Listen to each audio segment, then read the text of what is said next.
इतिहास में ना कुछ पल ऐसे आते हैं जो किसी भी देश का भविष्य हमेशा के लिए बदल देते हैं। और 1857 का विद्रोह हमारे लिए बिल्कुल वैसा ही एक मोड़ था।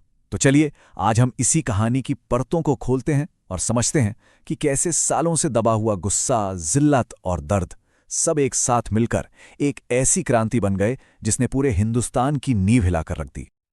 ये सवाल सुनने में जितना सीधा लगता है ना, इसका जवाब उतना ही गहरा है। आखिर एक छोटी सी अफवाह में इतनी ताकत कहां से आ गई कि उसने पूरे भारत में बगावत की आग लगा दी? इसका जवाब जानने के लिए हमें उस बारूद को समझना होगा जो दशकों से इकट्ठा हो रहा था और बस एक छोटी सी चिंगारी का इंतजार कर रहा था। तो चलिए इसकी तह तक चलते हैं। तो शुरुआत करते हैं सबसे ऊपर से, यानी हिंदुस्तान के शासकों से। देखिए, ईस्ट इंडिया कंपनी जो कभी व्यापारी बनकर आई थी, अब धीरे धीरे वो हिंदुस्तान की मालिक बनती जा रही थी। और ये बात यहाँ के राजा महाराजाओं के दिलों में कांटे की तरह चुभ रही थी। जरा सोचकर देखिए, जिन राजवंशों ने सदियों तक इस जमीन पर हुकूमत की थी, आज उन्हें एक विदेशी कंपनी के सामने झुकना पड़ रहा था। अंग्रेज सिर्फ व्यापार नहीं कर रहे थे, नहीं, वो तो एक सोची समझी चाल के तहत एक एक करके भारतीय रियासतों को निगल रहे थे। और उनका सबसे बड़ा हथियार था ये डॉक्ट्रिन ऑफ लैप्स। सुनने में तो ये कानून लगता है ना, पर असल में ये एक ऐसा राजनीतिक हथियार था जिसकी आड़ में अंग्रेजों ने कई राज्यों को, आप कह सकते हैं, धोखे से हड़प लिया। ये सिर्फ जमीन छीनना नहीं था, ये भारतीय शासकों की इज्जत और उनकी विरासत पर एक सीधा हमला था। और इसी अन्याय की आग ने कई हीरो को जन्म दिया। जब झांसी की रानी लक्ष्मीबाई और कानपुर के नाना साहब जैसे शासकों से उनका सब कुछ छीन लिया गया, तो उनके दिलों में बदले की ज्वाला भड़क उठी। वो अपने हक के लिए लड़ने को तैयार थे।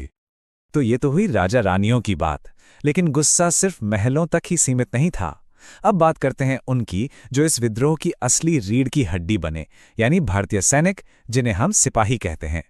कंपनी की फौज के अंदर उनकी हालत कुछ ठीक नहीं थी। ये फर्क देखिए, बिल्कुल साफ है।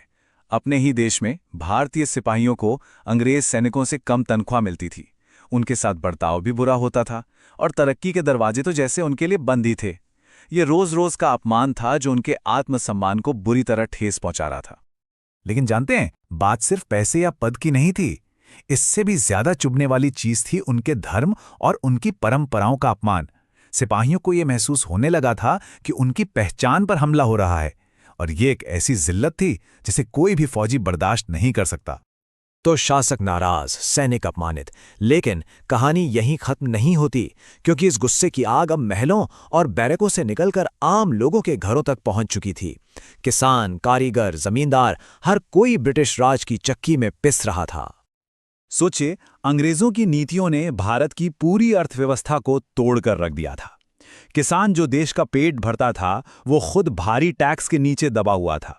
कारीगरों का काम धंधा ब्रिटेन से आने वाले सस्ते माल ने छीन लिया था, और बड़े बड़े जमींदारों से उनकी पुश्तैनी जमीनें छीनी जा रही थीं। चारों तरफ बस गरीबी और लाचारी थी। और जब पेट खाली हो तो दिल में डर भी घर कर जाता है। और वो डर क्या था? डर था अपनी पहचान, अपने धर्म को खो देने का। सती प्रथा को खत्म करने जैसे अच्छे सुधारों को भी शक की नजर से देखा जाने लगा। लोगों को लगा कि ये सब उनकी परंपराओं को खत्म करके उन्हें ईसाई बनाने की एक बड़ी साजिश है। तो अब तस्वीर बिल्कुल साफ हो रही है ना? शासकों का गुस्सा, सैनिकों का अपमान और आम आदमी का दर्द, ये सब मिलकर एक ऐसा विस्फोटक माहौल बना चुके थे कि पूरा देश एक बारूद के ढेर पर बैठा था। बस इंतजार था एक चिंगारी का। और वो चिंगारी आई एक नई राइफल की शक्ल में।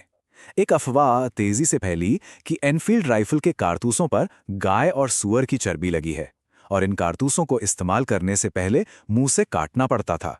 अब ये हिंदू और मुस्लिम दोनों ही सिपाहियों के धर्म पर सीधा हमला था।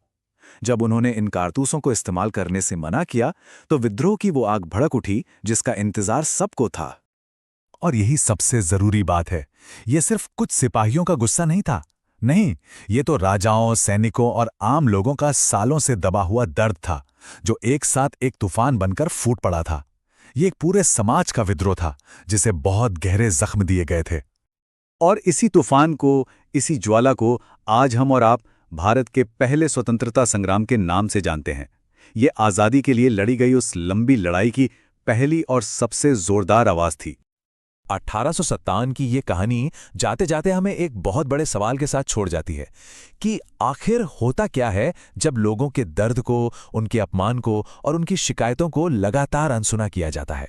खैर, इतिहास इसका जवाब हमें दे चुका है कि खामोशी आखिरकार एक तूफान में बदल जाती है।